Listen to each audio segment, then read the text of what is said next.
Hello, everyone. Welcome to another Friday night live stream. I'm one of your hosts, Thomas Gazer. I'm going to bring up Ken Zeska here, Hello, everybody. and we're going to see if we can say hello to everyone who's here first before we get into things. And I want to thank you all for joining us on YouTube and or Facebook. And we're going to welcome Roy Eltham is here all the way from sunny San Diego. We've offered him snow, Ken, but he won't take any. So Tim D is here, Chris, Ruben, William Sampson, Joe Binish. They'll both be joining us in a bit. Heath from Humanity Junction, please subscribe to his channel. Randy, another one of our TCD board members, and Dan is welcome. Anyone else here, say hi in chat so we know you're here. And we're going to have an interesting discussion tonight about track planning. But first, let's go over some business coming up. And Ken, I'll let you talk, and I'll put up some interesting things that are coming up here tomorrow. So, All right. Well, tomorrow right away is the flea market at Woodbury, and that's going to be a lot of fun.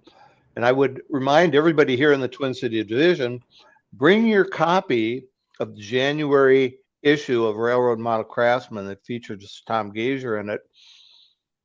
Tom will have his favorite Sharpie, and he will be happy to sign your copy for you. Now, I can't guarantee you that he'll take a selfie with you. He might for an extra fee, but this is your chance to have 15 minutes of fame, getting close and personal with that kind of fame. So please join us tomorrow at the Woodbury Flea Market. The next thing that we've got coming up, and we don't have an exact date on this, is the Operators Retreat. And if you'll recall, last fall we had one that was highly successful. We had over 20 people operate at layouts around the Twin Cities. And from that, we have a whole list of people that are interested in operating and a number of great Twin City layouts that are welcome us to bring people around. So that's going to be a lot of fun. I think we're looking for 21. We're going to start with 21 operators, and we'll put those dates out. Probably we'll have that announced Monday. Okay. For the Operators Retreat, that'll be a lot of fun. So, that's great. And yes, we are going to. We are worried about security for Mr. Gazer. We'll have to do what we can do. He's not bringing his gaggle of pretty young things that are usually draped all over him. I think the last time he did that, they ended up with black eyes from Mrs. Gazer. She said, not so much, not going to share. So after that, in March, on the 10th and 11th, we have our modelers meet coming up. And boy, that I'm really excited about that because I'm getting a lot of feedback from across the area, people that are excited about coming back. It's a unique event for this part of the world. It's a place for you to bring the models you've worked on or are working on and show them off to people, but more than just show them off, but share how you did things. And then if you have questions about how you're getting things done, you've got some of the best modelers in the region to ask questions of, learn things from. So it's going to be just a terrific event. Friday night is a social, but we can set up, and of course we'll start exchanging information on models. Saturday is models. Yeah, Princess Di says don't touch the merchandise. Yeah. There's an old never mind. Going to be Saturday will be a big event. Going to be a big event. It's going to be a lot of fun. Everybody's going to have a lot of fun with that. Then following that, right away in May, the Twin Cities Division is hosting the Thousand Lakes Region Convention in Bloomington. And that, if you remember the convention that was last held in Bloomington 10 years ago, put on by the same two guys, Greg Smith and Mike. How come I just blanked on his last name? Help me out quickly. Engler. Mike Engler. Sorry, Mike. So that's what happens when my mouth gets going faster than my brain. But Mike and Greg are going to put on another phenomenal event. They've got a great lineup of layouts to visit, great line of clinics. Kennedy Gazier is going to have the celebration room, so we'll have things to see. We'll have some Fremo modules to look at. It's a 3-day event. It's $35 for the event. The banquet is $40. That's a separate charge item.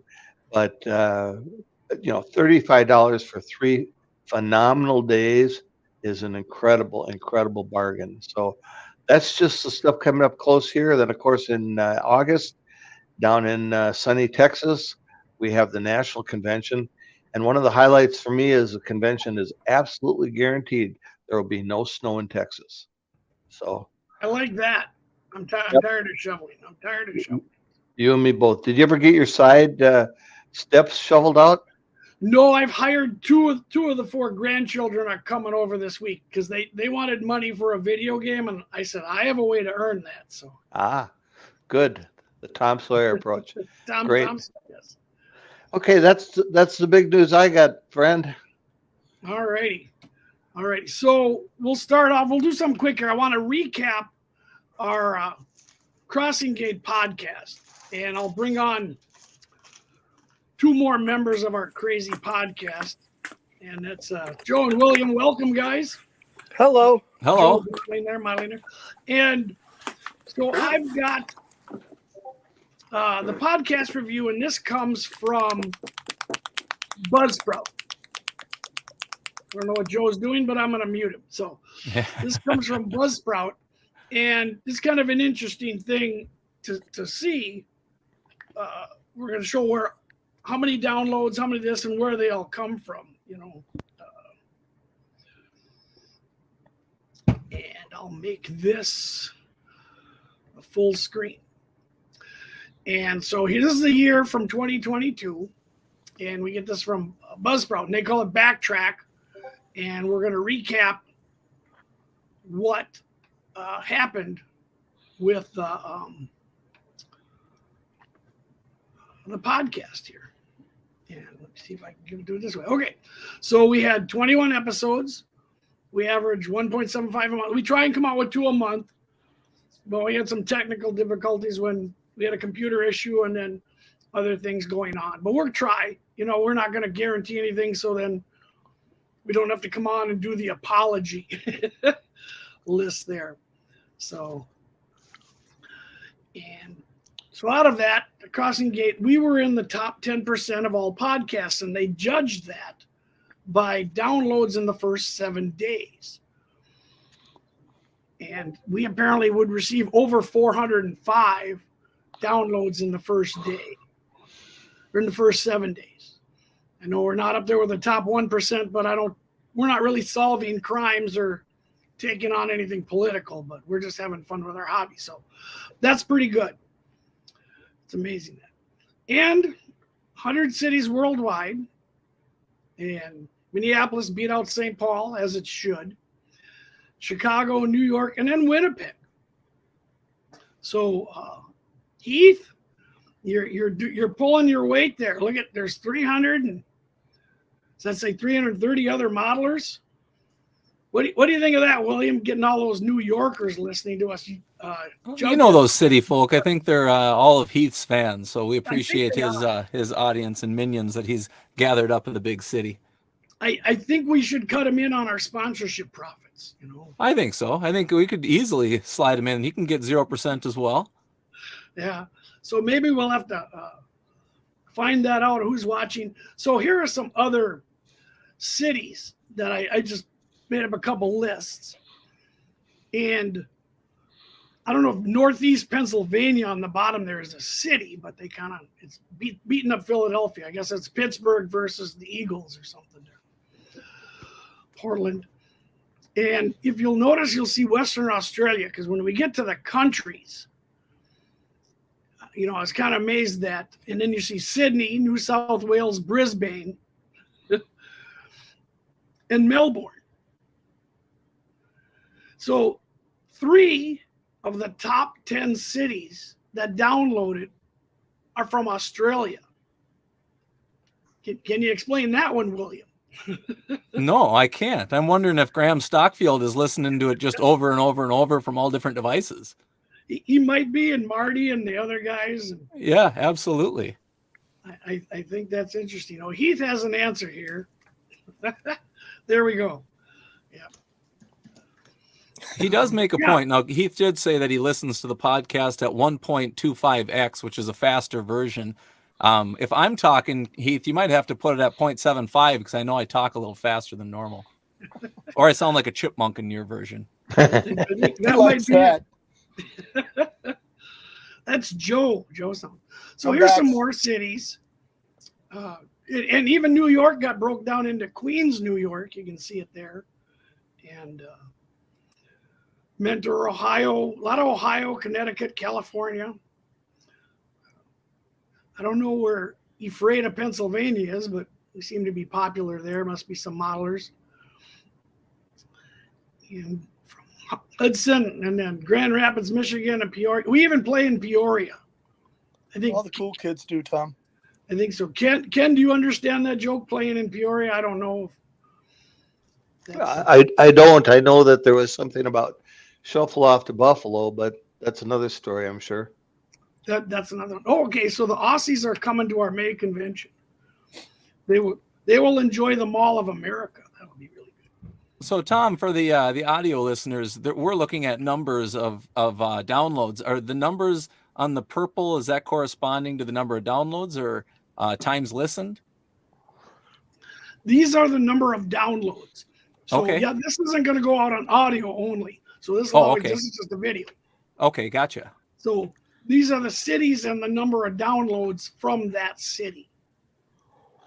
Well, it is interesting. I mean, you think Ottawa, Ontario's got 88, and Waterford, Michigan's got 70. Now, if we see Bloomington, Illinois, and Elgin, Illinois are at 70 as well, is that same individual, and then we're seeing that multiple times just in the metric? I do not know. Maybe he's got to watch it on his phone. Because there's Starbuck, Minnesota up there, and I don't know where that quite is. But if you go back, and you think you'd see big cities, but there's Mentor, Ohio. I mean, but you've got San Jose, California, Dallas, Texas, Houston, right. Texas, Calgary, Alberta. I mean, wow, you're all over the place. Yeah. So it's been quite the global. These are all people who are hard up for entertainment. They might see. I agree with that too. Busy. There's our Northeast Pennsylvania. So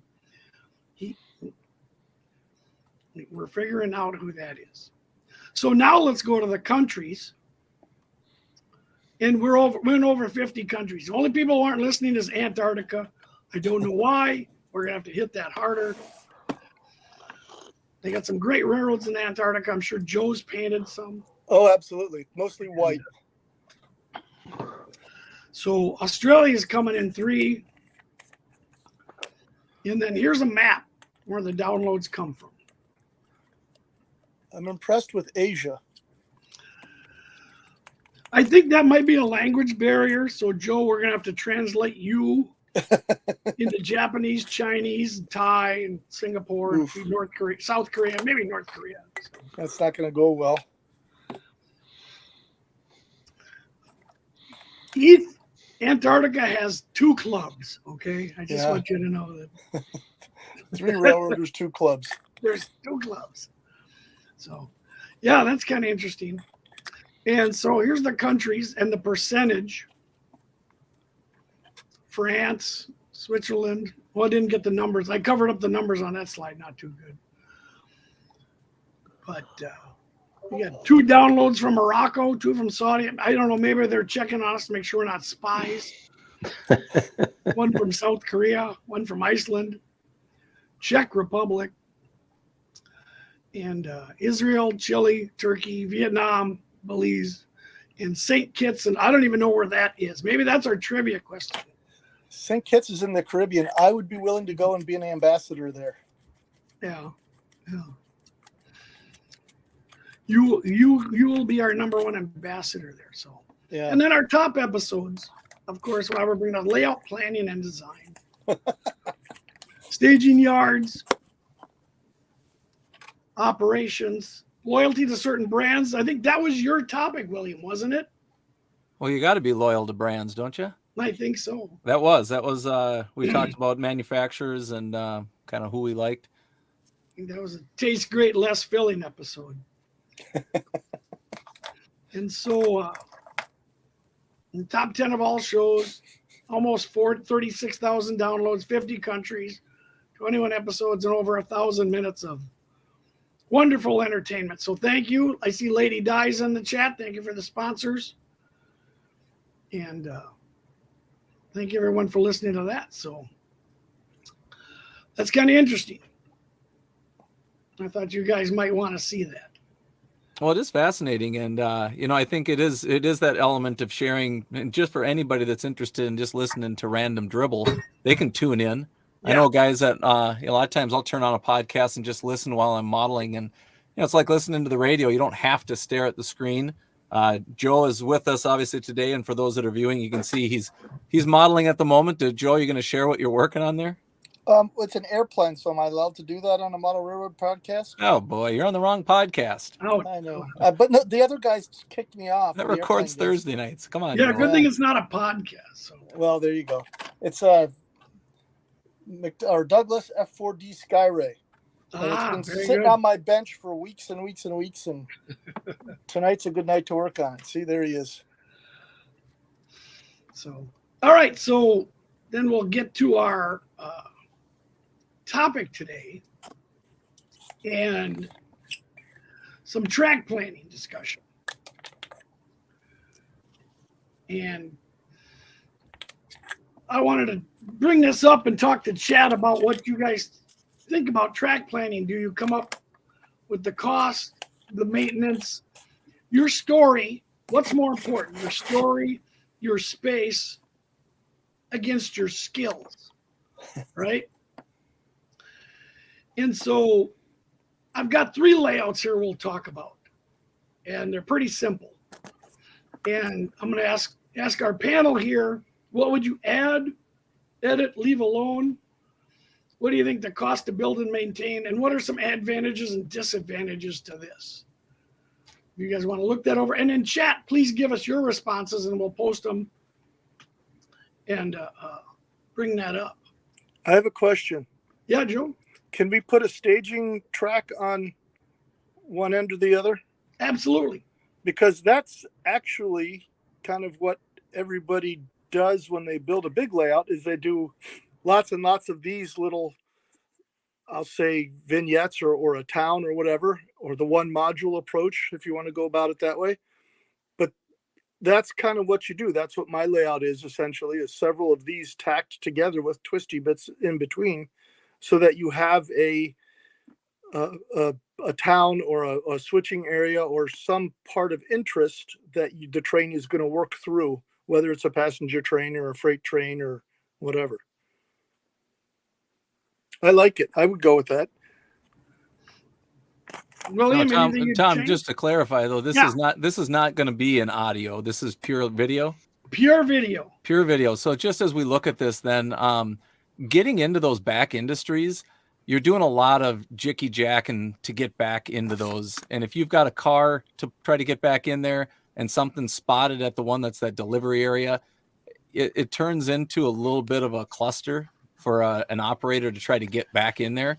And then the stub track that you have right across, I think that says pulpwood, getting back in there to get a car in there. It just, in my opinion, if this was a layout that you're kind of working with, they're going to operate, you're really handcuffing your operator to basically do a one car at a time type thing. And this is really true switching puzzle, you know?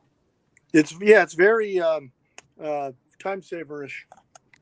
And do you like that? I mean, I would look at this personally, and I'd say if this was prototypical, it's been extremely condensed. Yes. If it's in just a model form, it is kind of more of that puzzle, kind of that slide puzzle. If you like working those little slide puzzles, this one's perfect. Would you move those industries towards the front then, William?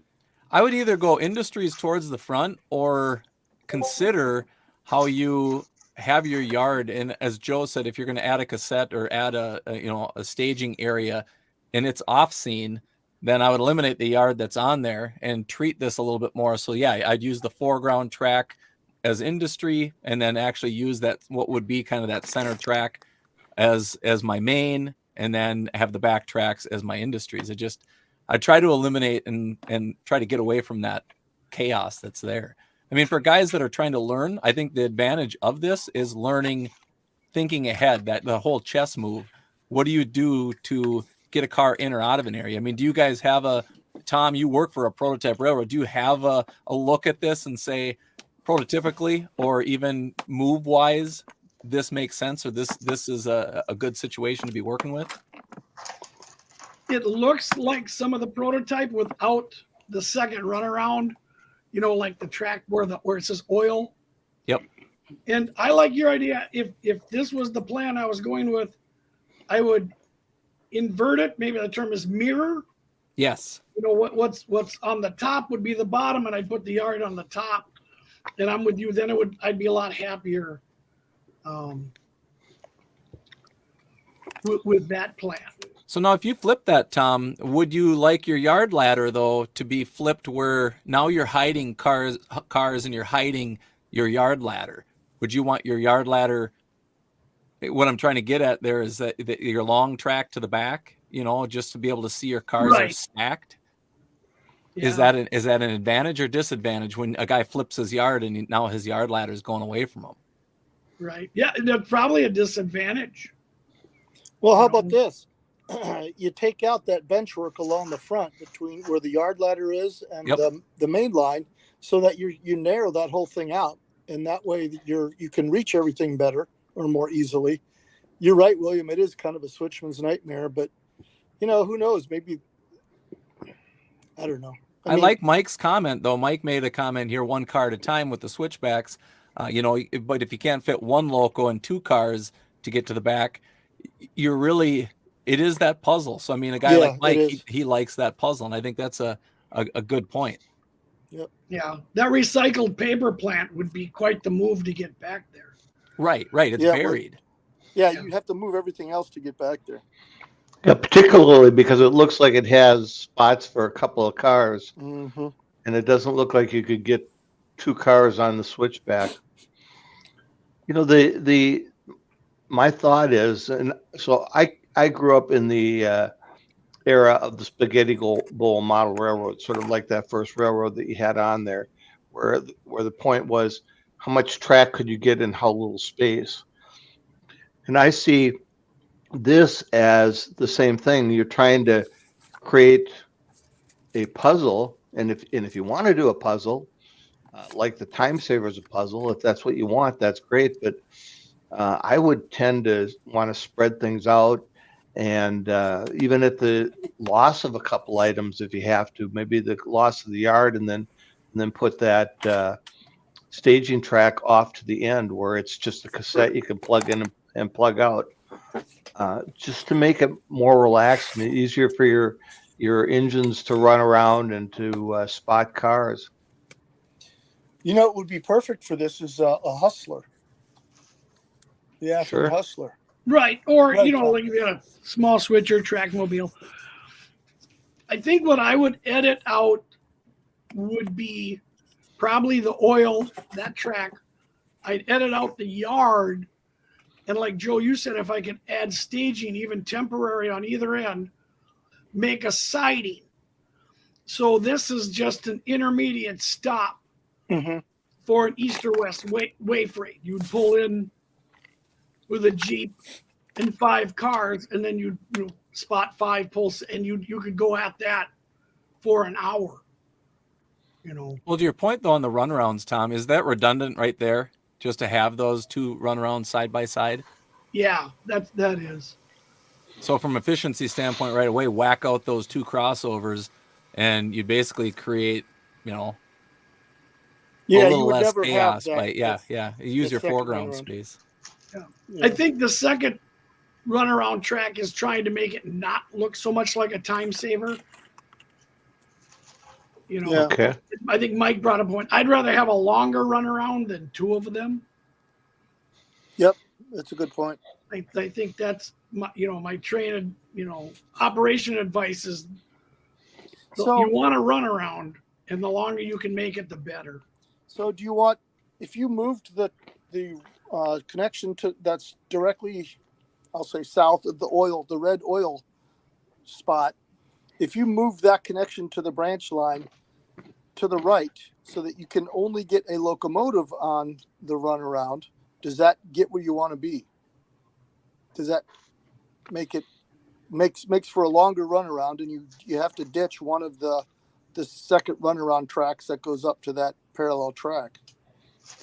That's an interesting approach. I mean, this is another thing that I would wonder too. So let's talk about locomotives in general. There's a Wisconsin Central video on YouTube. Look up Wisconsin Central SDL 39 sometime, and you're going to find that they split the units. So they split the power, and you saw them go tooling off one direction. The other one went the other direction, and you see them make their moves, and they worked together. And that, to me, I'm not saying this is a scenario that you're going to need 2 units to do this. But Joe, you mentioned the Trackmobile earlier, and is that, I mean, even Tom, do you guys ever prototypically separate, or do you ever have scenarios where the UP would do that? Yes. And we actually do that on a couple way freights. Probably 1 out of the Twin Cities and 2 out of Eau Claire, Altoona, Wisconsin. Give us an example of that then. So if that happens, what are you going out with 4 units or 2 units or what? So the one we used to do was, okay, you'd leave Altoona and you would go switch Menards distribution center. And they have 5 tracks. And as you're heading west, all the Menards tracks are facing points. So if you head west and you pass, then you have to back in to service them. And so what we would do after servicing all 5 switches, we would leave 1 engine on the main, while we cut the engines apart, put 1 on the main line, while the cars we pulled and the other engine are in one of the spurs. Then we'd pull that out, throw the switch tie back onto the engine to head east, change the controls in the engine to walk up and take the other engine and head back. But we would never have 2 engineers working like that. Oh, sure. Okay. So then you end up with 2 locomotives, but cars on each end, right? Correct. Yeah. They would never have 2 crews unless you had like a real small, like the old M&S. What's that, William? The Minneapolis, Northfield, and Southern? Right, but they have that little park. Yeah, Air Lake Park down there. Oh, yeah. Sure. Yes, because they use 2 units, but they kind of tag team 1 at a time. Yeah. But then would you go out, Tom, as a crew? This is just curiosity, but would you need, and that might be a union thing, that you'd have obviously 2 engineers, but could an engineer serve then as your conductor or brakeman when you're out there? No. Okay, you would have to have 2 separate crews. Right, yeah. And there's another thing too, based on era. If you're modeling Joe's era and Ken's, the trailing point switches would be only served by an eastbound, and then the trailing point switches would be served by a westbound, either way. So Bob Gredelet down in Mason City there's an eastbound and a westbound, and they start from opposite ends of his railroad, and you go along and you do all the pulls in town. And then if you're eastbound, you leave the westbounds in an easy spot, and he's doing the same thing for you on his way west. So you meet halfway down the railroad, and then it's easy because now all your pickups are done and they're just laying out there. And so all the industries are cleaned out, and you just have to throw your set outs in there, and away you go. Yeah. So I don't know if this layout would affect your story, or your cost, but it might your skills, because you might want to hand build a few switches. Yep. And things like that. That looks, if you, that's going to not be terribly expensive, although there are a lot of switches in there at $30 a pop, unless you're handling them. Correct. Or you get a friend to handle them, Tom. If I had a friend. Yeah. All right. So this one we do some editing on. Yes. Yeah. Yeah, Hey, absolutely. yeah, Tom, let's go back to a point you just made quickly, and that is story. Because when you look at this design, story makes a huge amount of difference. If you're thinking of doing this modern day, where you're going to be switching with a Jeep 38, or when I see the local railroads, they're usually running 2 units for some reason. Are you going to use 50 and 65-foot cars, or are you going to use 40-foot cars and little end cap switchers? Because that would make a lot of difference. Yeah. But this is a good place to start, and then take your story and from your story build into this and say, all right, with my story in mind, how do I change this? Yeah, because by the time you get to the bigger cars, a lot of those industries may be gone. And Yep. so now you're dealing with torn up track or weed filled track and just a few cars and a few industries. Absolutely. Yep. Well, and And keeping with that story though too, and talking even prototype, I know Hiawatha Elevator District between 35th Street and 36th Street, from the plans that they've got, 11 turnouts in a 1 block distance. So, I mean, we're looking at this one, it has a lot, I can see that. yeah, But we're just saying from 35th Street to 36th Street in Minneapolis, they had a section of track, and there's a lot of switches down there.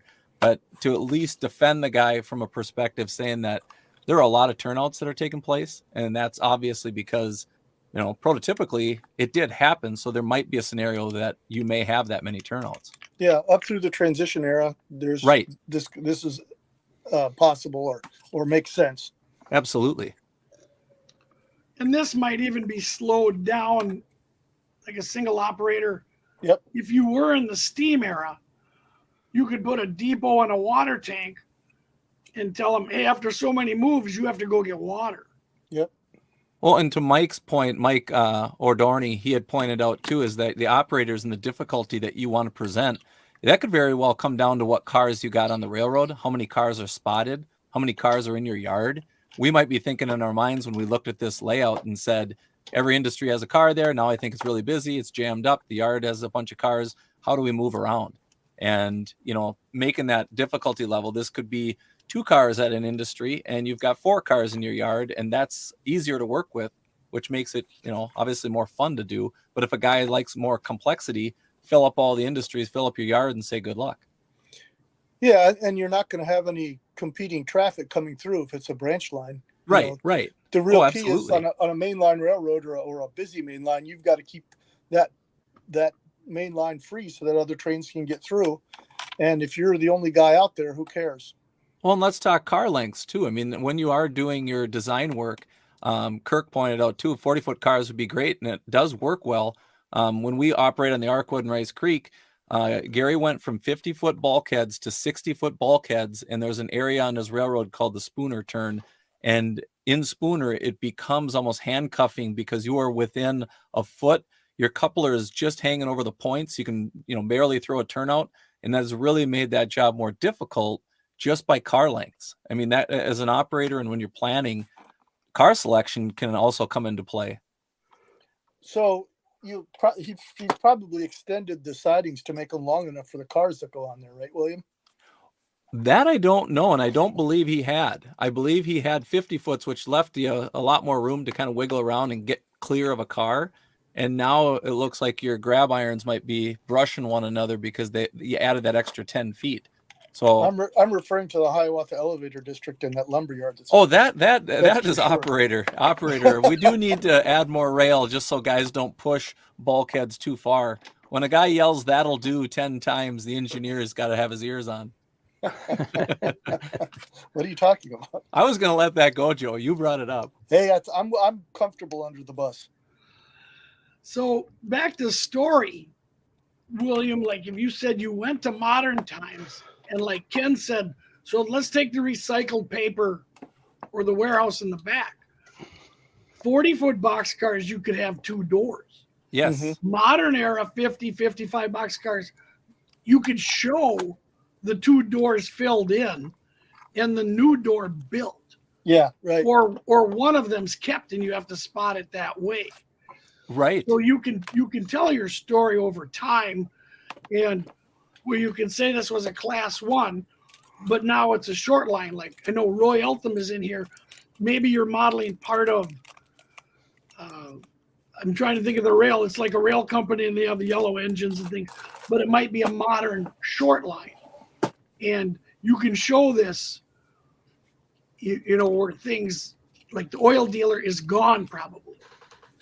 Right. You can just use that, and then the pulpwood dealer is just a team track, but you can show your story of, hey, it's now 1990, it's now 2015, and there's only all those tracks here.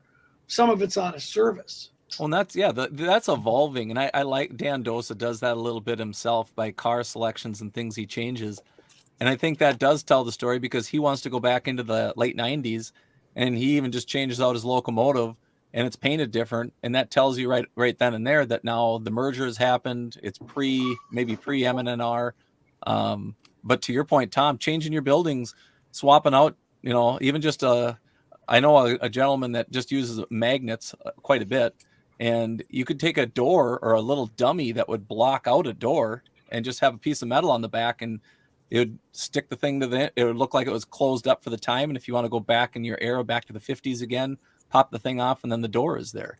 I mean, just thinking it differently in terms of how can you utilize a space and tell a different story by some simple little applications like that. Right. Randy brings up a point too, like the yard being a small could belong to an maybe the yard almost what they have here could be an industry modern where they unload, let's say, pellet cars. Sure. You took out the middle track and put a road in there, and they drive the trucks into those, pressurized hoppers. Or even much like the Hiawatha Elevated District, Nokomis had 4 or 5 tracks that were there already with cars that they were going to load or were already loaded, and we're going in and out and grabbing those. And you go down to Atkinson, and they had 4 or 5 tracks that were full of hopper cars, and that was just to serve the Atkinson mill. So they would go down and grab them and throw them into the mill. And that might be a good application for the yard on this one too. Saying, like you said, pulpwood or whoever it might be, the stuff shows up. One train could be dropping that stuff off, and then another train could come out, or a switcher could come out and grab the stuff and stick it in the industry. Yeah, I agree. Yeah, I think in the old days that was a yard, but now as they've consolidated yards, they might have just leased that to an industry as a team track. Sure.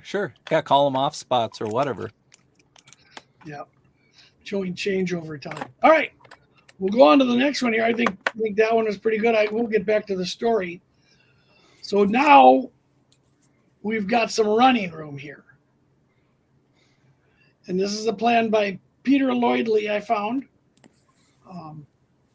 Good looking plan. And it looks like we got a couple of mines that are servicing here off branches. So what do you guys think about this? Looks like a loop to loop or a figure 8. It looks like he could do continuous run if he wanted to. Yeah, I like that there's no duck unders.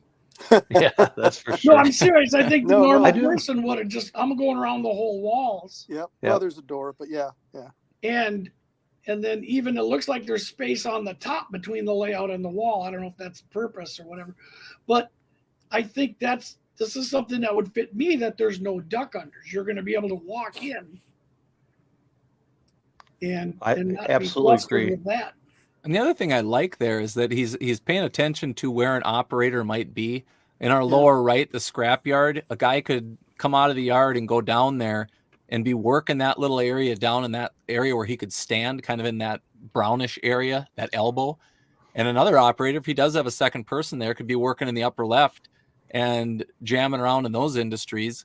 And if these two really wanted to, entertain themselves and not add another person, they could put a freight or 2 freights out on those main lines and let them just slowly go by. They don't have to be long, but if there's a need to get out on the main, they have to wait until a train clears, and then they can maybe pop out there, get past where they need to go to, and then, obviously the next train comes by. And that's merely for their own entertainment, I'm sure. But thinking about where your operators stand, I feel like is a big thing to kind of take into consideration. Absolutely. Yeah, that's key. And you can tell in the central Minnesota, I did not do that. But This is really interesting because, like you say, there are a couple of lobes where you can have somebody kind of doing their own thing, and if you want to have a guy in that big double-ended yard, boy, I don't know if it looks like it's an HO scale layout to me based on the grid size, but you could have 3-4 people in there if you could put up with them. An interesting story, though. I mean, that's clearly a busy mainline railroad to me, or a really busy branch line or secondary line. Well, so then a question to you guys on this is then what is the purpose of having it as a full loop as your main line? I mean, are you letting stuff just run, passenger trains, or what would be your reason to have the full loop? Yeah, I think to your point, William, it could be simply to have passenger trains run, or simply to have long trains run. We were talking about the number of people you could have. One person working the scrapyard, and then he goes back into the yard, and then somebody else goes out and runs the coal mine. In the meantime, one or two people are working the yard, and somebody's just running trains around the layout just for fun, and it adds to the ambiance. Ken likes it because that's what he's got in the Minnesota heartland. And I do, because you have people that come over that just like to watch the trains run, and Yep. My grandson wants to watch the trains run, and the neighbor kids. So, yeah, I think this is nice. It strikes me this is probably N scale and maybe HO, but Not God's own scale. Yeah, but it's a smaller scale, I think. What do you? And yes, what's the story you think here?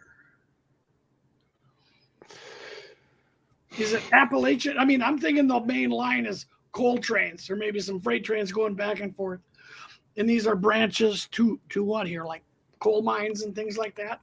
Yeah, I agree. I think that it is. It's kind of the industrial part of wherever in Appalachia, based on that scrapyard and the industries along the yard area. Huh. So another point we talked about are skills. Would a layout like this tax the skills of a new to moderately new member? Yes. Yeah, I would say it'd frustrate them. It would Could be, because the elevation changes. I see curved trestles here Yeah. and a lot of switches. Yeah, I was gonna say turnouts. I see the crossovers. There's just a lot of stuff, or even just a true crossing where it looks like they've got two switches that are back to back down there in that scrapyard.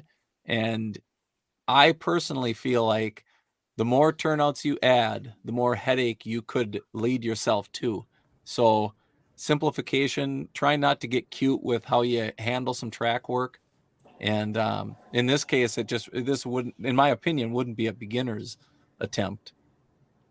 Well, that's, we were talking about that on our email list that Dan brought this up, that, you end up with, you look at a room like this and you think, wow, I'm going to do this and this and this and this and this and this and this. And then you get a part way in and you're overwhelmed as a new guy. And I know building my layout, I'm glad I had my Monday night group to come and say, no, this is how you got to do this. And this is how this process goes along. And, you start with this and you keep moving on until you get to this point. And, there's more than one way to skin an elephant, but you sure want to start at the right spot. I think this also has something I used to see a lot in one of the magazines used to do these project layouts. Yep. And they started getting into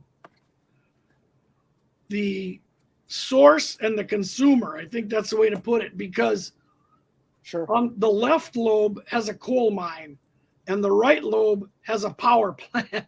Right. Okay. I would do either, two coal mines or change the power plant to something else. Yeah. If it's that close, they're going to truck the coal. They're not going to drive it. Yeah. Or take a train. Yeah. And so I think I would edit out the power plant and maybe put another large coal, just to show all the different, coal cars, make that a short line. Well, then now you've got to put staging in, Tom, which is fine, but Yeah. and I believe in staging, and that's how my layout is, but that is not something that is typically shown in these kind of track plans. So that, or in the track plan books. So a lot of folks don't get that. But if you look at either of the big magazines, Craftsman or Model Railroader, current issue accepted, most layouts have a staging yard of some sort. Right. Yeah. I really think this is a dated track plan. Yeah, I agree. I think it's something I'd expect to see 20 years ago in a magazine. Longer than that, Ken. I'll argue with you there, but you're right. Could be. Yeah. It's, Well, I think like this Peter Lloyd Lee, I think he makes wonderful track plans. And I think the purpose of this is the loop. And then they added other things to add interest. So on the yard, once again, William, I was going to ask you this. There's the industries on the back.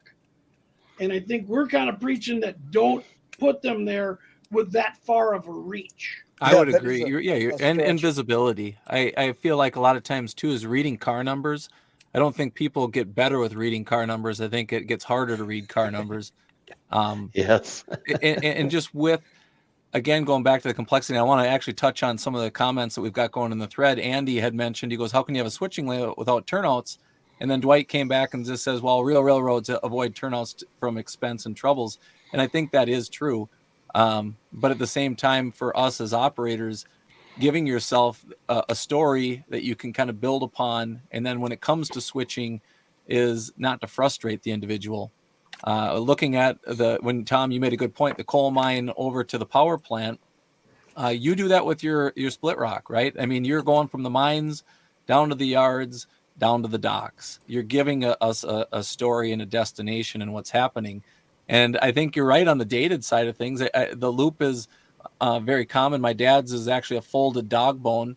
We have the ability to do a loop, and we were fortunate enough to be able to basically dissect the thing, cut one of the mains, turn it into a point-to-point, but to be able to then tell the story that we're going from Minneapolis to Wilmer. It's not to say that a gentleman, if they had this track plan, couldn't amend some things. But Tom, I think moving those industries forward, or at least trying to get your chaos out of the way, because let's say you had a yard guy working in there. How do you think that guy's going to like working with either guy on those unless the yard guy has to handle those industries, right? I mean, we're talking how many locomotives are jamming around. Thanks to DCC, we can kind of do that. But what do you guys think? Do you think that if there is a yard guy in there, that guy handles that, or is that a separate job? Oh, based on the size, I would make it a separate job, but that's just. It wouldn't be like a trim job that the yard guy kind of handles, sort some cars out. Because what's the purpose of the yard then? Is he switching just for the scrap yard, or like what are they doing at that yard? Right. Well, that's just it. He's switching for the scrap yard and maybe the power plant and those back industries. But still, the yard guys is taking cars off of through trains to put in for the local switcher along the back, and then the scrap yard. I guess the power plant should be served by a dedicated train as they bring the loads in. But yeah, there's reaching those industries on the backside, whether you're dedicated switch job or the trim job, that's going to be difficult. I really like that comment made by Heath there. And he's right, is start simple, start with that main line and then add to it. I think that's great. Yep. I was not smart enough to do that. Well, I mean, you can't hit them all out of the park, Joe. Come on now. I just like to hit one to first. Heath is our rookie of the year anyway. No, I thought the idea too of the yard, and I'm not picking on Peter. I think Heath and Roy showed how good he designs layouts, and this might have been an older one. If we did what Joe likes and everyone likes staging, then the yard would be, to me, I'm envisioning a collection point of coal cars, Bluefield, right? Mm-hmm. And then from there, you'd switch them into lake coal and ocean coal. Yep. And that's what the yard would be for. Otherwise, I really don't see a purpose for the yard being that big, because I would probably remove some of those back industries and concentrate on the ones on the lower right and then concentrate on like 2 coal mine runs. So then those buildings along the back become just a backdrop or scenery, essentially. Correct. Yeah. More modern, the tracks would be rusted or switches pulled up. Yep. So kind of like what Bill Senior does along his Union Yard. Those industries along the back are just in the way. I mean, they look cool, but you don't do anything with them. Well, you don't do anything with them, Joe. There are people that actually do serve them. Oh, really?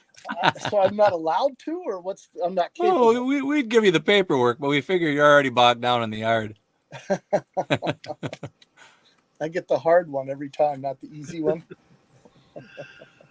Well, that could even be a good question, though, for Joe. When you do look at a yard in terms of operations, if you're looking at this here, are you with Tom in elimination, or are you looking at that thinking, I like that space to be able to organize and have enough room to be able to move around? Because on my dad's railroad, you made a good point in telling us to put our cars on a diet. Well, in this instance, what do you think of that? You haven't switched middle yard yet, have you? Nope. Tom's always after me to add more tracks. Yeah, more track. No, it seems to me it doesn't need to be double-ended. Pick an end, so take out the right side ladder. And you could extend those tracks a little bit. You've got a bit of a switching lead going down on the left side, parallel to the main line. It even goes around the corner. And then, switches take up a lot of space, and they're very expensive. So if you take those out, then that's going to, give you you'll be a stub end yard, but it'll be a lot easier to work. You're only going to have one switcher operating in it, but that's okay. I would like to work that yard. It looks like fun. Yeah.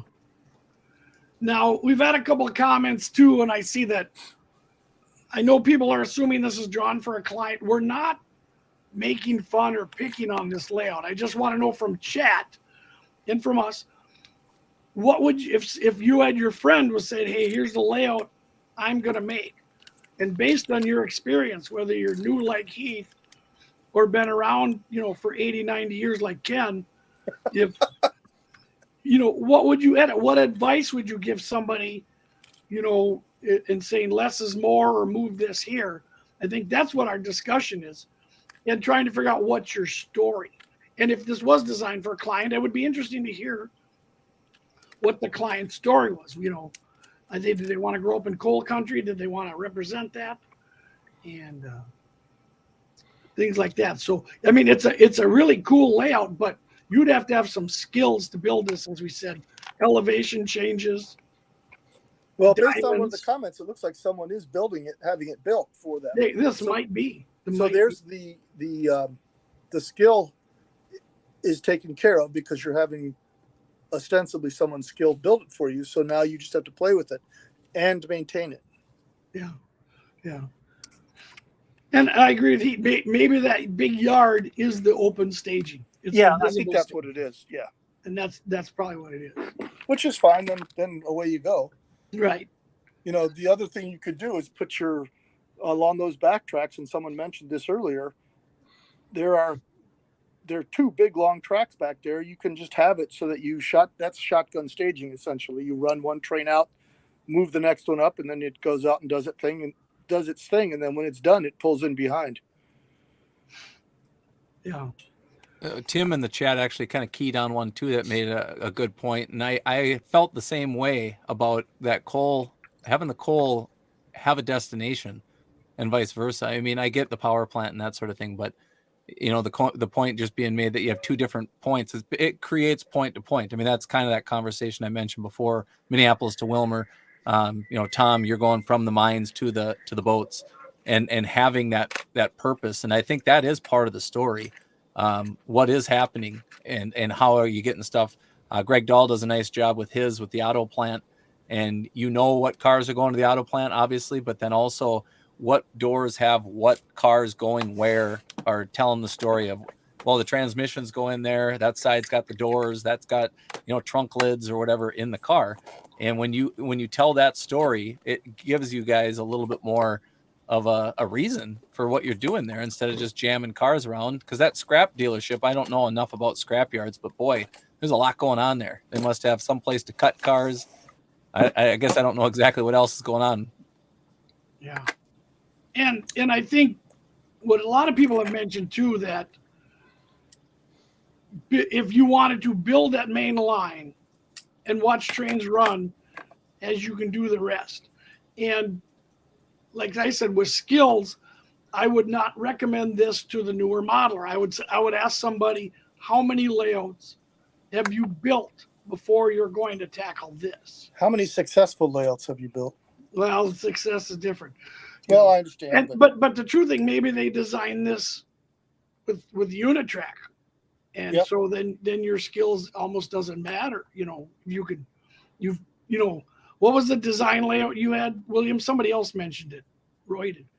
What's the layout design program you use? Oh, I've used XTrackCAD. XTrackCAD or yeah, AnyRail or something, I think. Yeah. Yeah, there's a number of them, but I think even just for a guy like this, you start clicking with a mouse on a computer and you can add turnout so fast you don't realize that you're going to burn a hole in your pocket, like you said, fiscally, because it becomes too easy and you start stretching and dreaming and you dream too big and you start thinking I can squeeze this in, I can squeeze that in. And to your point, Tom, and I think you hit it on the head, is you do have to simplify. If you don't simplify and don't start out simple and build onto it, I'm sorry, but I think you're setting yourself up for frustration, failure, disaster, and then not liking or enjoying what you're doing. But I know I think Kirk had commented and said that he just likes watching the trains go by. And I'll admit, I'm at my dad's and he's got nice rolling stock and the cabooses and locomotives and stuff that I'll find myself just standing there at eye level when it gets up to the top of the helix, just watching cars go by to look at the weathering, to look at the details, roller bearing caps that turn. I never thought I'd even pay attention to that, but then here I am. But I think you're right, though. Simplification, if you're an early or starting out, and then add on to it, kind of like Heath said, is add on to that stuff as you grow.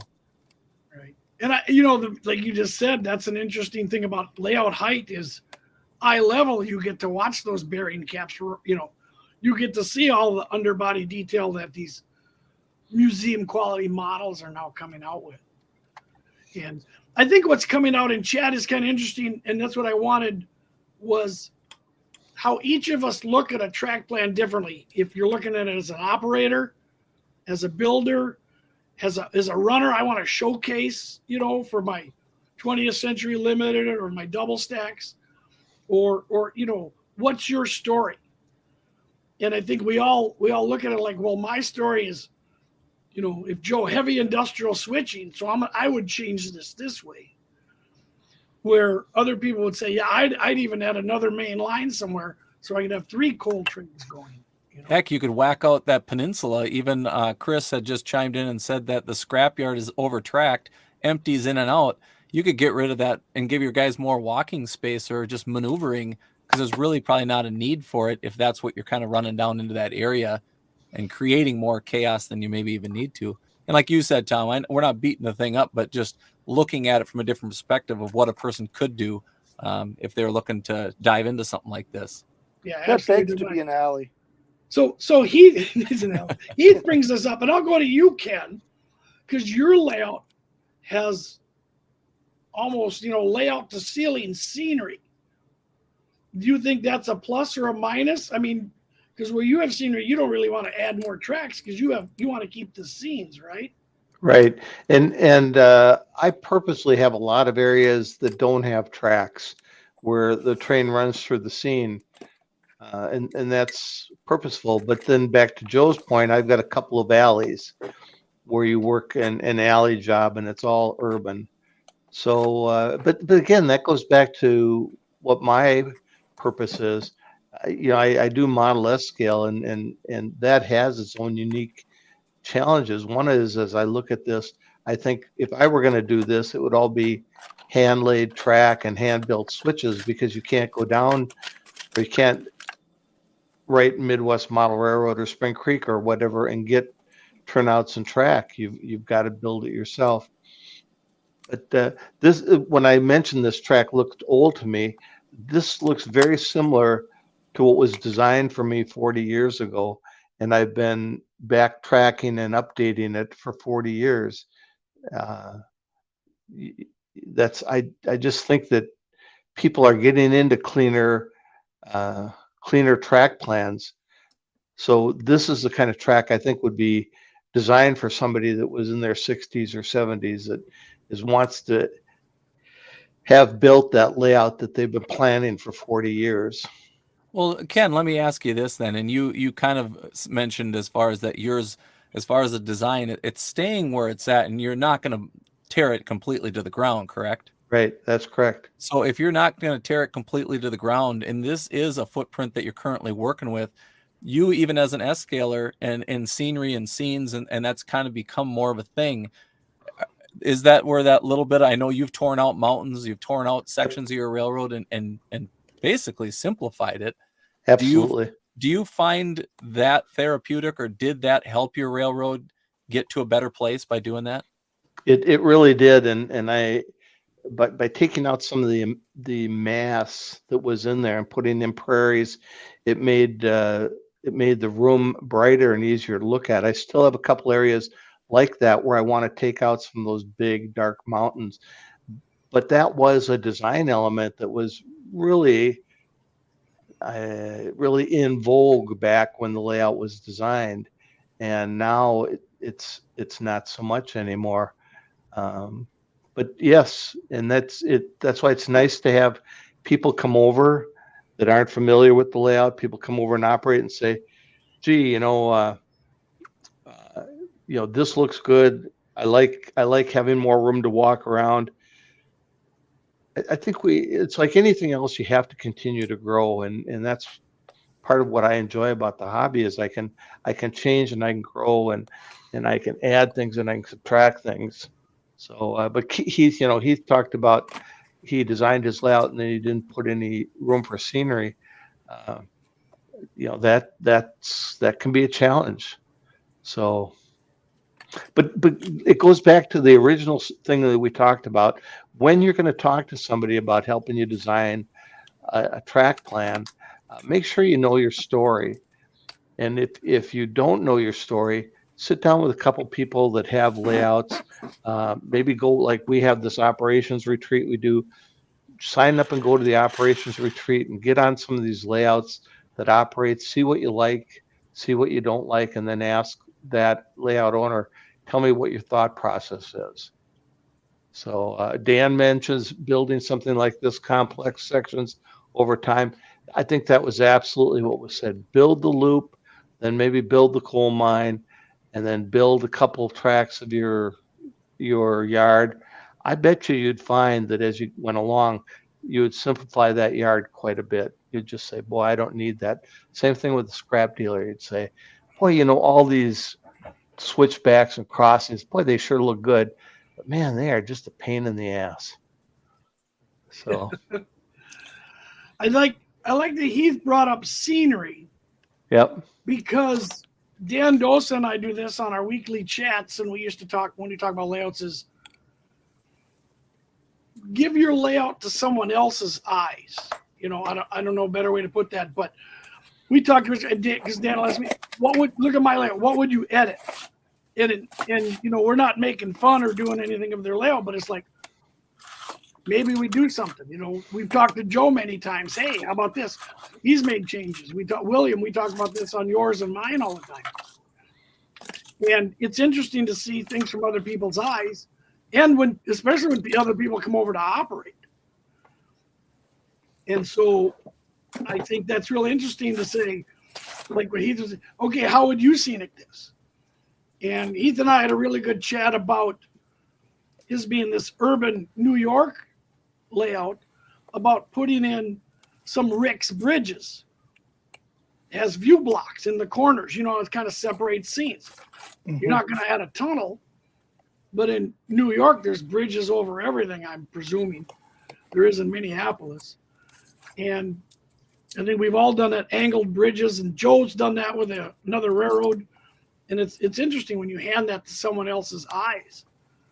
So it's interesting too, though. I do want to piggyback there just briefly on the scenery side of things, because I know For years, my dad had hesitated on doing scenery because once you do scenery, start ballasting, now you feel like you've really cemented in an idea and you don't want to rewind that idea because you've committed to it. But then also I don't want to call it a fear, but you kind of feel like you don't want to do something maybe because you don't think you're going to maybe execute it as well as you'd like. And if that happens, then you look at it and it's like, well, that's a bummer. But I've gone over and you guys have come and operated over at my dad's. And what is neat to see there is I know he's hesitant and doing ballast. So when I show up and I see that he ballasted all of Lindale Yard or he ballasted the main line down to Wayzata, to me, it's cool to see because I'm seeing that evolution and I haven't had the opportunity to go there and see it as often. But as you guys go into your railroads and look at them and say, I am ready to commit this area to these buildings or whatever it might be, we're going to skip back over to Ken because Ken tore out stuff that was done. And he's saying he's going to tear out even more. So when Joe, you show up at Ken's house with that Sawzall, we'll know what you're up to. It's an S-scale Sawzall.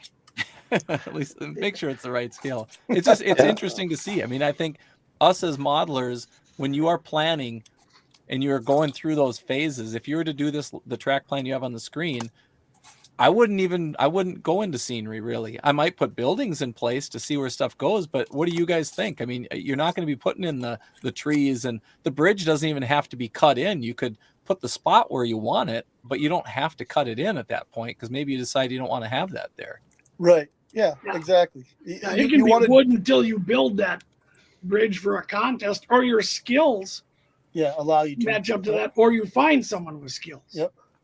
You dummy it in so that you can run the trains, and then if you like it, you say, all right, like you said, I'm ready to do that. I'm ready to commit the time and the effort and the material to build the bridge or the coal plant or whatever, the coal mine, and then get after it and see what happens. And if it's good, you say, all right, now I can move on to the next thing. I'm hoping Heath is joking with this comment. That's what he's got to be joking. So, all right. That was a lot of good topics. Let's go on. One more. I just got 3 of these.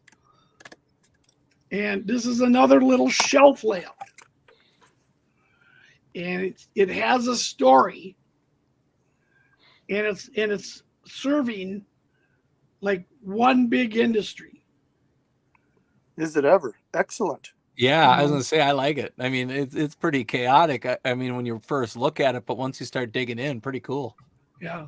I take out I the like high Joe's idea of maybe a tail track on either end or something. Off that main line. Yep. Up at the top. Just so you can, gives you a little bit more of a switch lead, though you don't really need it on this one, but you've got a yard track in the middle there, a storage track, if you will. There's a lot going on there. That is going to keep at least one guy, maybe two, very busy for a long time. This design person went down a lot of rabbit holes. Yes, they did. Yeah, they did. They were checking boxes left and right. Holy moly. Yeah, or they work at some place like this because there's. Yeah.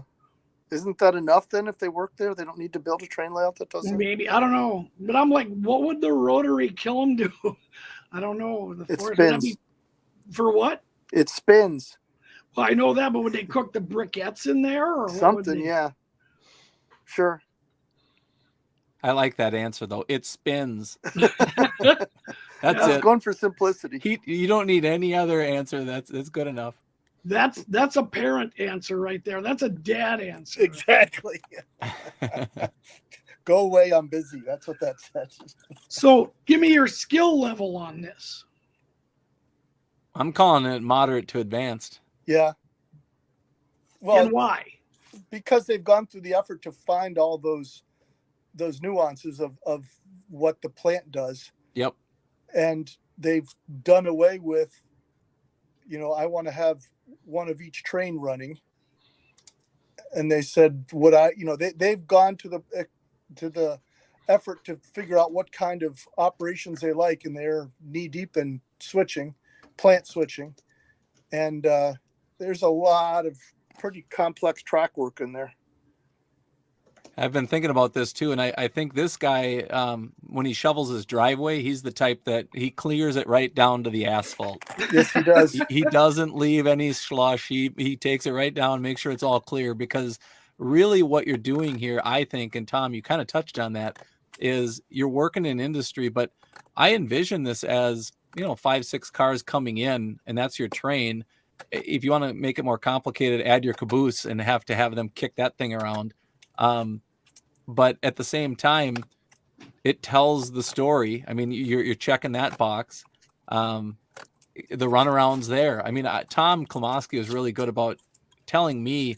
I sent him my track plan, and then he said he switched it in his mind. And I start doing that now myself when I look at something like this, and you're coming in on that main line heading south, and you've got your 4 or 5 cars, and you're spotting, you're going to have to do your pulls maybe first, but if you do your pulls first, where are you going to put them? And those are the things that are going through my mind, and there's room to work. I think this is cool. I'm looking for the disadvantage. Have we gotten to that yet, Tom? I don't know yet. But even you guys, what do you think, Ken? In S-scale, are you going to build this? Well, I'm still playing the story in my mind. William kind of talked. So I came in from the north with 4 cars, and I have 1, 2, 3, 8. I don't know, whole bunches of places I could spot them. I've got cars that are in there that I'm going to have to move.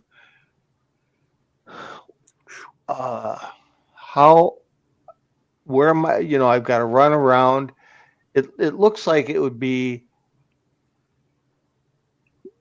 fun. And for the person that either works at a place like this or works at a steel foundry, this is probably something they're accustomed to. But to me, this is really foreign.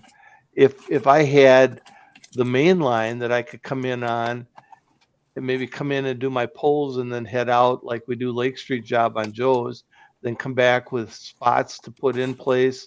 And then maybe do you take some cars off of, off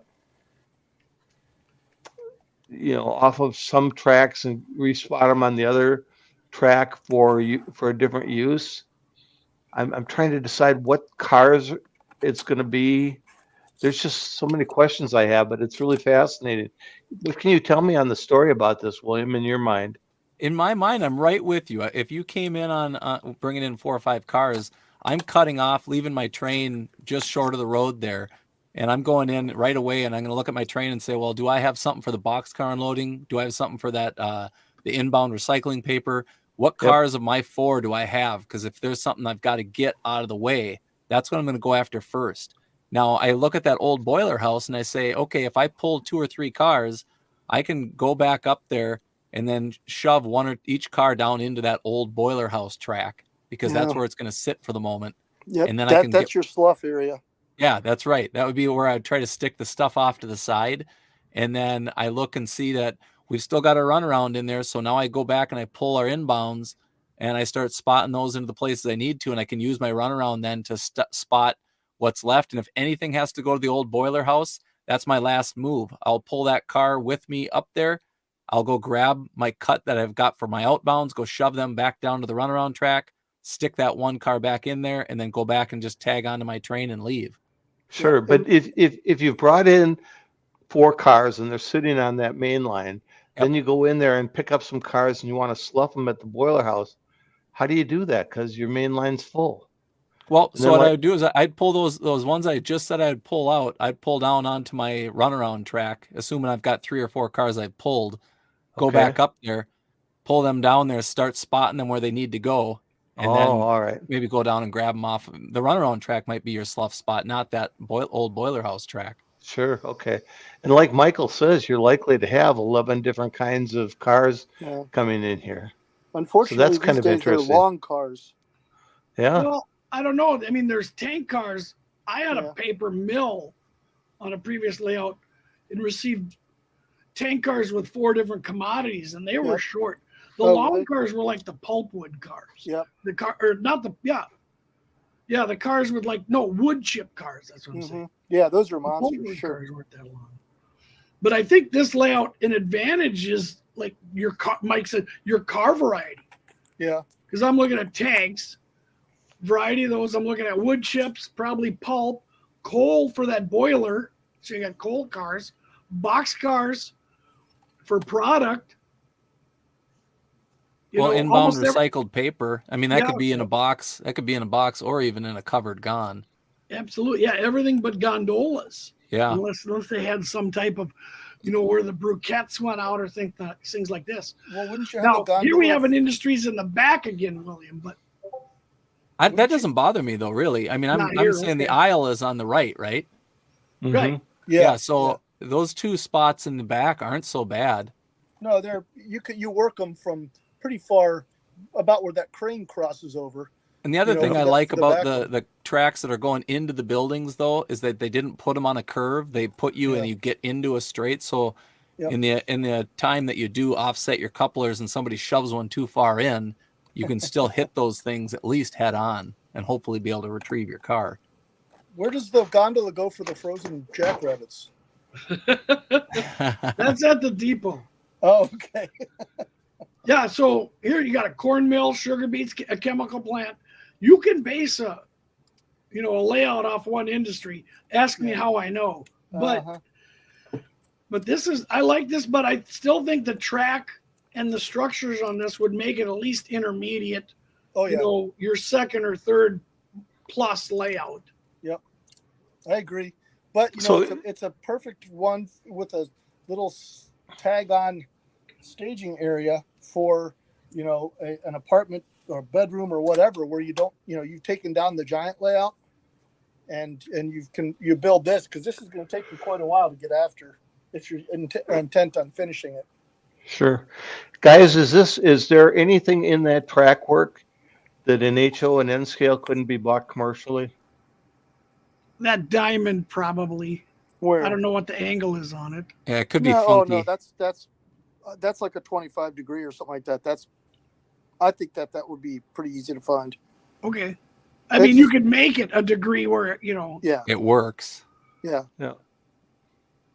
And I do like Dave, I don't know if that is Dave Hamilton, but Dave H's point is that the wood chips could fire the boiler, and that could give you an online, industry to industry. If there's something across the way that's a byproduct that just gets shoved in a car down to get dumped into the boiler or something of that nature. Just different ways of looking at how cars get handled too. It might just be a byproduct from, I know the hulls at General Mills from Purity Oats, they used to send it down to the U of M to burn at their boiler. So you could be getting a weird product like that to actually fire the boiler. Yeah. The bark or something like that. I like Heath brought up a really good point that a lot of people designing early track plans forget is, if you make the tracks not parallel to the bench work, it's very realistic. It gives a lot of different views for photos and makes your layout seem larger to me. It's a visual trick.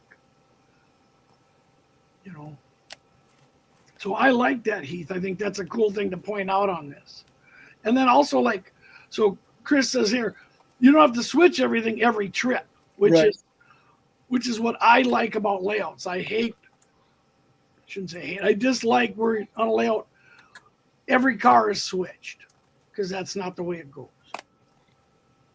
I agree, and that's where you add that complexity back in again. If you do want to have blue flags or anything like that on a tank car that just says you do not move that, or you can't access that track because of it, I think it just adds a little bit more to the interest.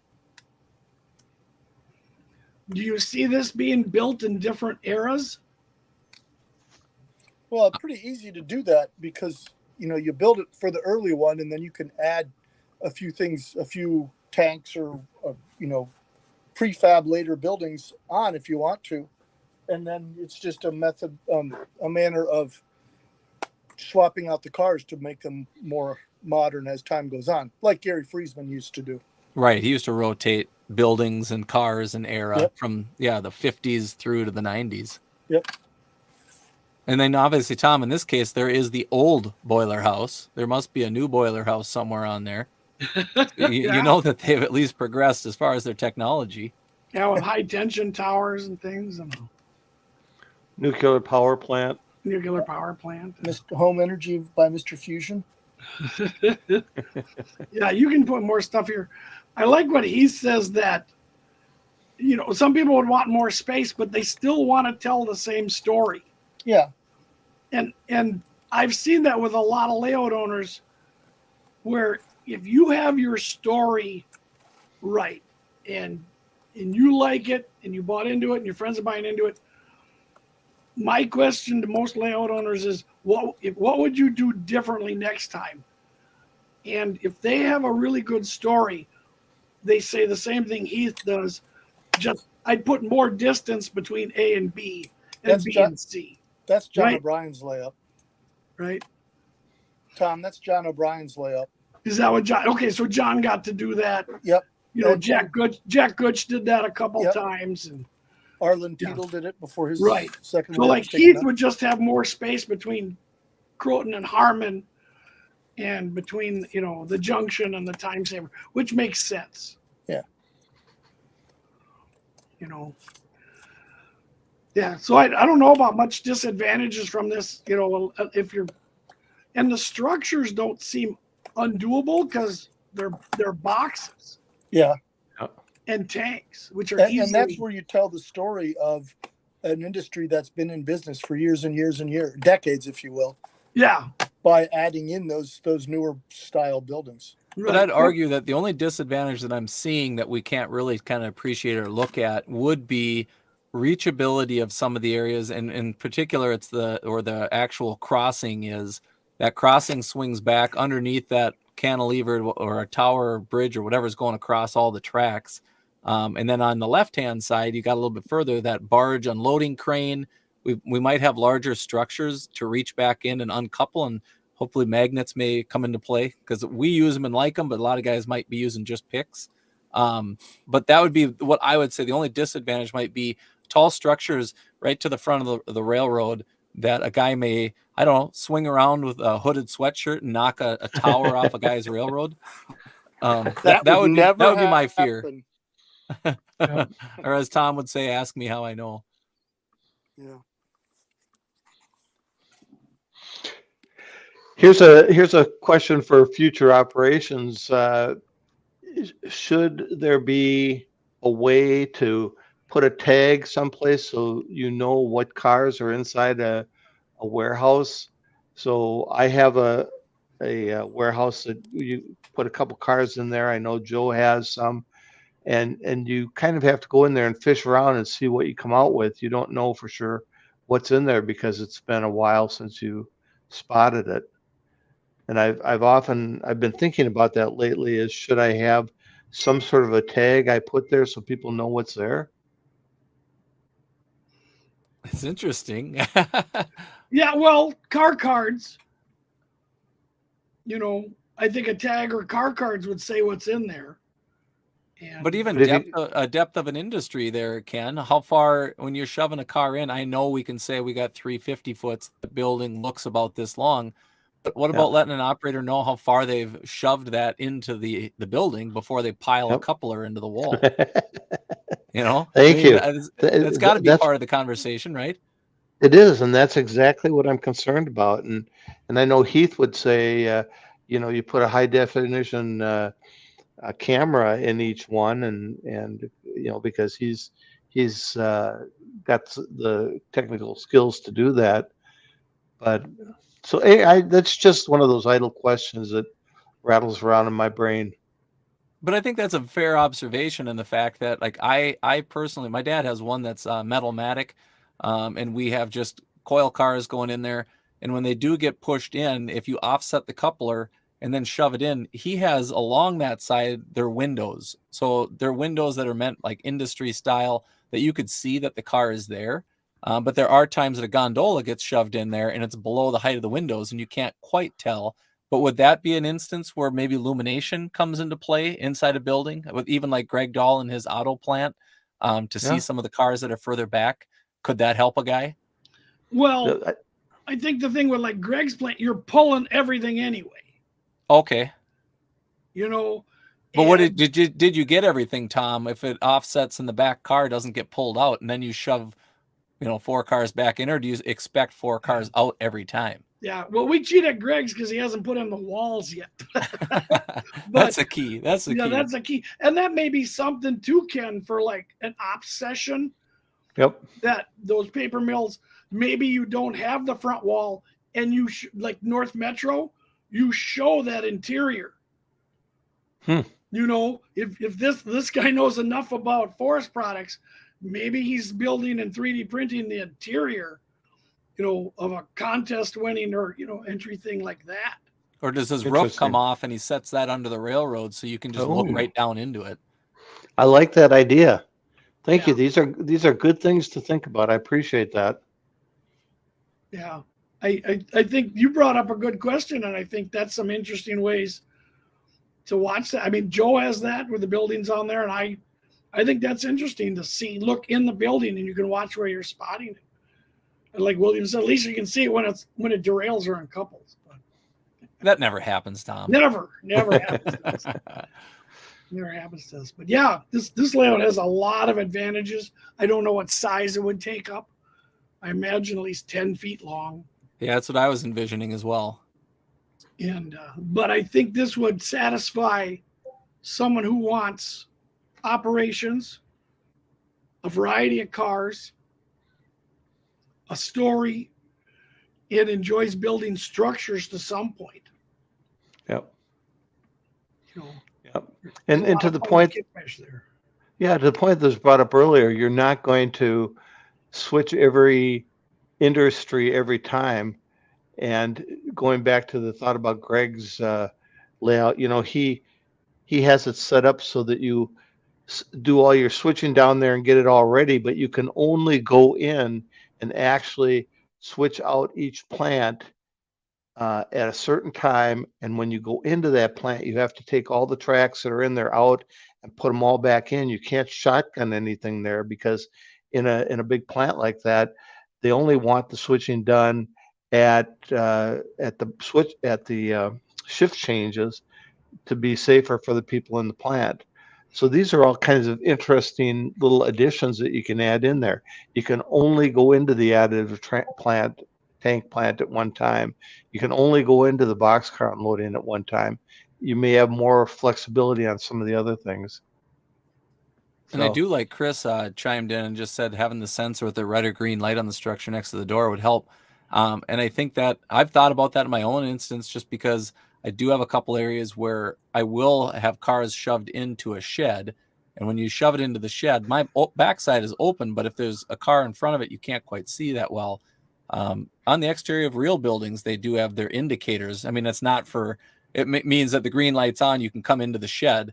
And if the red light's on, obviously the locomotive can't come down there, but that might be a nice little use of it to be able to tell yourself that you've gone far enough and the red light comes on. Yep. Oh yeah. Well, I can see that. Yeah. And operate, there's a good reason to really tune up your engines so they operate at, those nice slow speeds. And, yep. I like that. Yeah. There's a lot of opportunities in here to add electronics, add switching, and in a lot of different areas. I do like that they added employee parking, though. I mean, we're talking about scenery.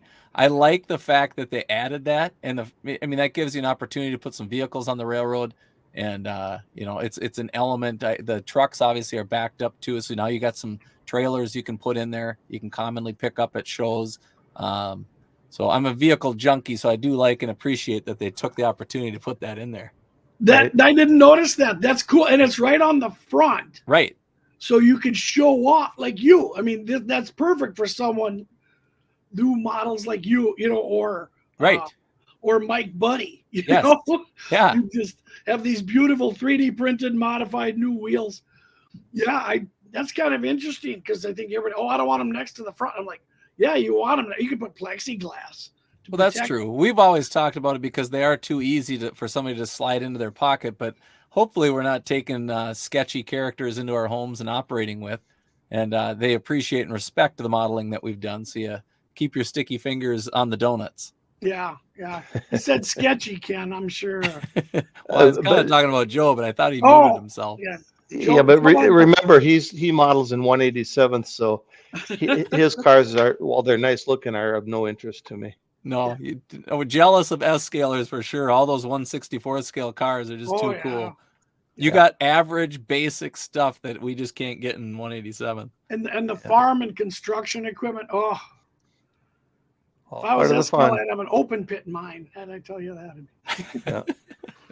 Heath brings up a point too. Even in all this, so for scenery, there's water. You know, not only the parking lot, but you get the scenery of not just structures, but there's some water elements. You know, Like I says, this guy checked the boxes. Whatever that list was that he was going off of, he's Yeah. nailed it. yeah, he piled it all in there. This was a rabbit hole. So well done. All right. I don't know if I have any more. So go over our thoughts here. What do you guys think of this? What do you think about your story? I think that's important, and I think it was, I'm not sure who brought that up earlier, that he's talking his story through with a couple other people, because it's good to tell your story and let other people bounce back, let other people be your sounding board. So, but do spend time on your story. They used to call it Gibbons and Druthers, and I think it's a little deeper than that now. Yeah. But I think the story too saves you time, money, and energy and keeps you focused. Yes. That's a big one, I think. I mean, an era, just picking an era alone is nice. I know some guys will talk about a span of time. They might say that I'm modeling. I know Dan has even kind of said late 90s through into the early 2000s, but he could even do modern day. But keeping your rolling stock then, I mean, myself personally, as soon as I look at a car and it says new 1987, I'm like, well, no, that's out. and to be able to do that, I think, as a modeler is one thing, but your story and believability is a big part of it. Tom, it's pretty easy walking into your basement and knowing what you're up to. Joe, it's very similar. You can tell that you're in Minneapolis and you've got the alleys there. And Ken, I mean, your prairie, eliminating the mountains, has now started to sell that story of being out in the prairie. And Yes. doing that, and obviously I think it is hard to remove, but I mean, kudos to you, Ken, for tearing stuff out to then continue to tell the story in a little bit more accurate manner. Yeah, I think that keeps you focused and it keeps you disciplined for, looking at new things. I mean, we're not discouraging anybody from buying what they like. There's beautiful things. But like you said, if post 87, I'm not telling my story then. So, all right. So the cost of a larger layout, because everybody wants a larger layout. Everybody wants, the former Kmart or the Goodyear blimp hanger. But the maintenance and the cost for decoders and switches and things is something that you should also factor in, right? Exactly. Yeah, I think you factored in. I'm going to use my dad's railroad as an example, because when they designed it, they didn't design it for operations, and the size of it, I do have more fun operating when I go over there and actually see, like when you guys had come out a few times, and seeing you guys take it through the paces is a vision that we had for 20 some years to really, I mean, we have operated it, but in the past, but to see it really come in full swing, DCC, to see all this stuff coming together, it does come at a cost. But at the same time, when I would look at it, it is nice to have guys that do have that vision, that do carry on those, those torches. For guys like myself, I do have plans of going into a larger room, but I'm really looking at it from the simplistic. It's not going to be more than 24 inches deep. It's going to be very, very simplistic in that it's not going to be filled with stuff. And when you look at the cost of the decoders and Arduinos and everything that comes with it, I don't think the larger layout is necessarily a bad thing. Maybe not as large as Luke Lemon's and his Sioux Line Railroad, but when you guys do go to those type of railroads, the John O'Brien's, the Gary Friesman's, my dad's railroad, having those opportunities on those bigger railroads, it does take more guys to run too then, right? I mean, that's another element beyond just the cost is getting the bodies to see the thing alive, because I honestly don't feel like there's been anything cooler than seeing the Gienah 1970 every time we've run it through the paces and it gets smoother, how much fun it is because of the guys that are laughing and the fun that we're having while doing it. Right. Yeah, I agree. So, and then, but maintaining, like we talk about the Gienah 1970, it is a lot more switches. Yes. And we've seen what happens when visitors come. Yep. And it's a lot more track to clean. And think about the engines and the rolling stocks and things like that. So we'll move on to the next one then, skills. And I just put some in here. Can you build your own switches? Can you build complex track? Because some people design like those diamonds and things. And I'm like, well, what if you can't find it? And then, but the real thing is, can you maintain your rolling stock and your track? You know, can you build bulletproof track and weight all the cars and go to similar wheels? You know, I've done that on the split rock, but it has come at a cost, you know, to make everything work. What do you guys think about that? You know, Tom, I think when you talk about maintaining, one of the things to remember here in Minnesota is you may have your railroad running great in March, but come next September after spring, summer, and early fall, you end up with all sorts. How did that track move? Where did that gap come from? Or where did that short come from? It didn't happen before. Exactly right. Yep. And it takes a 3 seasons to figure that all out. Well, on the custom building, like you guys, Ken, do you have custom built turnouts then? I build them all, fast tracks, fixtures. Okay. And then Tom, I know you do. Right. Yeah, all mine are built. And I don't know if Joe is still with us or if we've lost him, but I believe I know he's got hand laid stuff on. Is he laying it, or Tom, are you the? No, he's a lot of them are actually factory made, and he had a couple of friends build them before he met me. So Okay. But even I would ask you guys then on the building your own switches, do you run into complexity with those just because your skills are maybe not so sharp, or are those fast tracks and those type of, you know, ways of building turnouts fairly bulletproof? My experience is that I do this in spurts. So I had not built any turnouts for about 4 years. Then when I changed the yard and I had to make 12 of them, I found the first one was pretty iffy. The second one was pretty good. And by the time I was 3 or 4 in, they were working pretty good. So the fast track turnout makes a great turnout. So they're bulletproof. Then when I built my crossings, I used a Lincoln log approach, and it's the same thing. I had to build that crossing several times before I got it to my standards. No, standards. That's, I think you just keyed in. I was thinking about it as Heath was kind of talking there, and Chris as well, is skills. If you don't have the skills, I like the learning side. I just personally do it. Yep. I've got a SW1500 that I'm going to try to paint, but I want Joe's assistance at least walking me through that. I've got the skills, I believe, to do it, but when you spend as much time on it, it's like a model aircraft builder that does it out of balsa, spends his 60 hours, and then he's going to try to go fly that thing out in the backyard. You're hesitant, right? Oh yeah. Oh yeah. Yeah. So But then, Ken, are our standards set to a point where your standards are that you want it to work every time, right? Yep. Then are your skills? Are you one that, as a student of the game, and you want to keep doing it, or do you hand it off, as some guys have noted in the chat, that they just let somebody else do it? Yep. There are things that I like to do, and that's why I go back and relearn how to do turnouts. But like, for instance, the electronic side of it, if I could hire that out, I'd be happy, because I know you and Heath and a lot of guys have said, you know, if you just sit down, within an hour, you can figure out how to program all this and do this with your protothrottle and do that the next thing. And I go, well, okay, maybe for you an hour, for me 3 hours. And then, you know, if I have to come back 3 weeks later and do it again, I'm starting almost from zero. Right. So, Right. So building a model railroad, I think it's that old story about it takes a village to raise a child.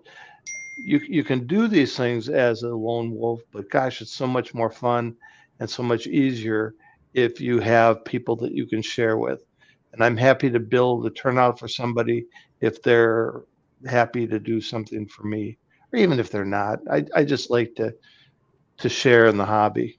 That'd be if you join the NMRA, right, Ken, you'd have some friends. Is that what you're saying there? Yeah, well, and that's kind of that's what we're trying to really do with the division is make it a community where you can learn things. But to your, as I mentioned earlier, next week we're going to have 3N scalers on because we have had people contact us and say, hey, I have a 3-rail O scale and I want to know how to do this and this. And I go, well, ugh, that's completely foreign to me. And they say, what's the best way to do this and this and this and N scale? And I go, I can't help you, but I know there's people out there that can.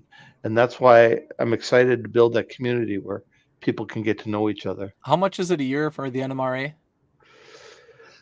Well, it's $19.99 for you for 9 months. Okay. Why 9 months? Why don't we go 12 here? That's a good one. Well, the only thing I'm thinking there I is didn't do it. I'm just telling you that we have this. We'll talk about that in a bit, but we have the, I forgot what it's called, Ken. It's just that's the rail pass. Rail pass. Yeah, it's a try-on size. Yeah. Well, I do like. I mean, the membership and having the opportunity. I know that there's obviously a number of different communities and stuff that are out there.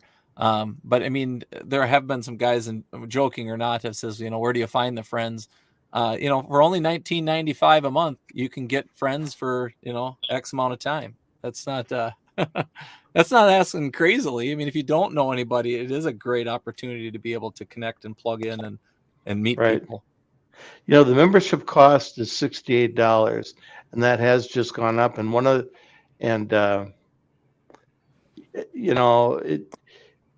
if you're looking to get, in my mind, if you're looking to get cash back,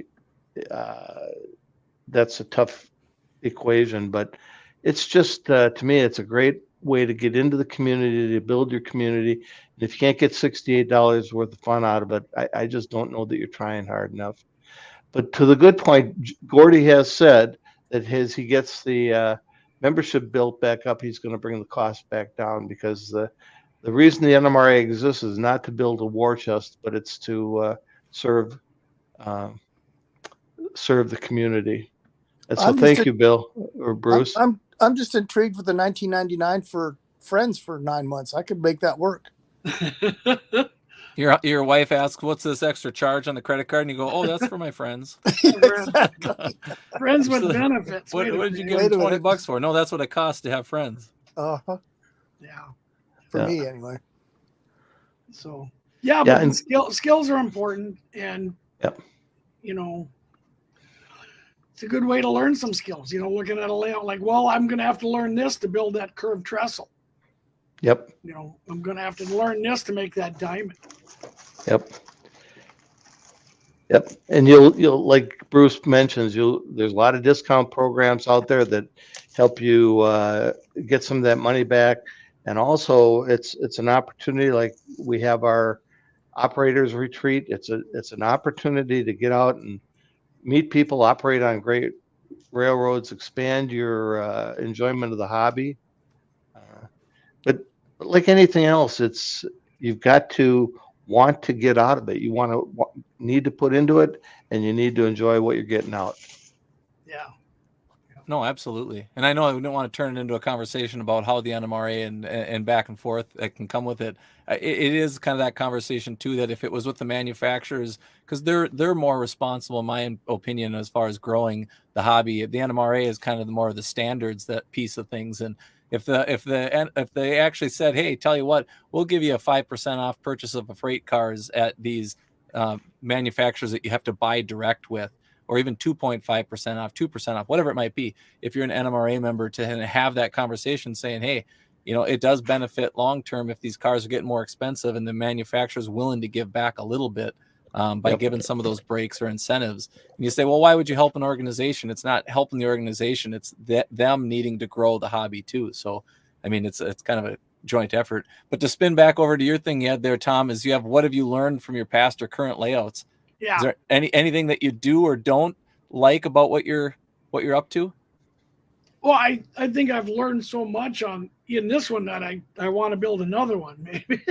But yeah, I learned to bulletproof your track and your wiring and your cars, and that's essential for operations. You know, and I've learned to keep it simple. That less is more, and stick to your story. I think I've had a lot of opportunities and a lot of influence of people saying, well, Split Rock, you could add a pulp spur here or a window factor this, and you have to push those aside to keep the story. You know, so I have to give Dan a lot of credit for that concept, and he articulated that point so well, and it really, like you have in your the notes, it makes a huge difference. It makes a lot of things easier because you don't have to worry about stuff that's not in your story. yeah. And so what advice would you give, Joe, someone planning? Don't start huge. You're not going to build the giant layout. You know, pick something manageable and start with that. And then, you know, like you said, find that group of friends that can work with you or help you. And then, you know, everything's easier. Many hands make light work. Yeah. I think tell people planning that less is more. You can always add more later, right? Unless your wife doesn't let you go into the other room. Yeah, well, but I mean, if you had the space, you know, hey, here's my 12 by 20 room. Here's my 1-car garage. Don't fill it right away. No. You know, build one side, build what you can, build a yard, build some industry, you know, and then grow that way, you know. Yep. Ken, what advice would you give somebody? I think you guys have hit it. I started building a layout because I had a big group of people and I had people advising me about what to build as if it were a club layout, and it became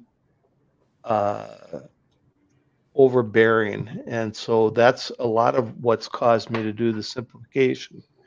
So I agree. Start with your story, start with a piece of the story, and then build it and let your story grow, because you're going to grow over time.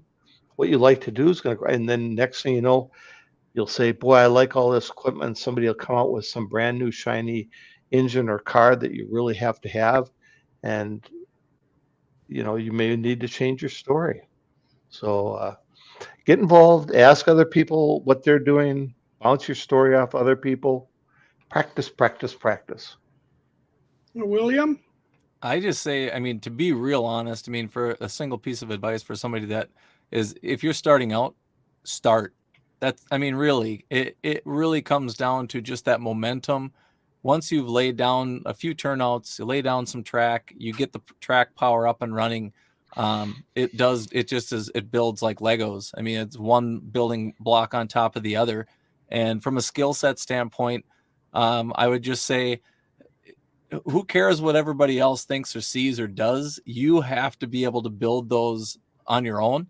And criticism is part of it. I mean, if you have people that you're confident enough to just show the stuff that you're doing, take that criticism. Don't take it as insults, take it as development. But just start. I mean, that's what I would say. My single piece of advice would just be start. And that might be start your scenery because you're at that phase. It might be start your laying track because you're at that phase. Start weathering. Grab that locomotive, Dan Dosa, and start throwing something on it. Let's see you get one weathered. I did a couple, or I've done one or two for them already. So we're giving them kind of a taste. Mild, less is more. But my bit of advice is just start.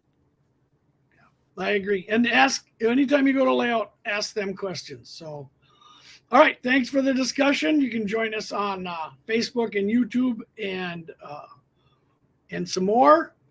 And let me remove this. We'll bring us back. And I think we'll end the show with that. That was a good discussion, guys. A lot of fun. That A lot sounds of great. fun. Absolutely. And guys, anybody that's out there, hit the like button, share it with people. Even if this is the rerun and you're watching it later on, share it with as many people, put it on your social media platforms, because you guys are the ones that share this hobby. Yeah, you Yes. guys are the one that drive us to do all this, and we thank you. So hit that like button and give us some ideas and encouragement, and we'll hopefully see you next Friday. Have a good Yeah. night. Hey, quickly, Tom. Andy brought up that there's NMRX tomorrow, and I have looked at the clinics, and there's some nice clinics coming up there. So there's just marvelous amount of stuff on the internet for you to entertain yourself. So And go pick Thank up your you. copy if you haven't picked it up already. I've got Yep. mine. Yep. Get that Yep. Sharpie ready, Tom. Bring a I tell Sharpie. you, yeah. Have a good night, guys. Good night, you you later. guys. Good night.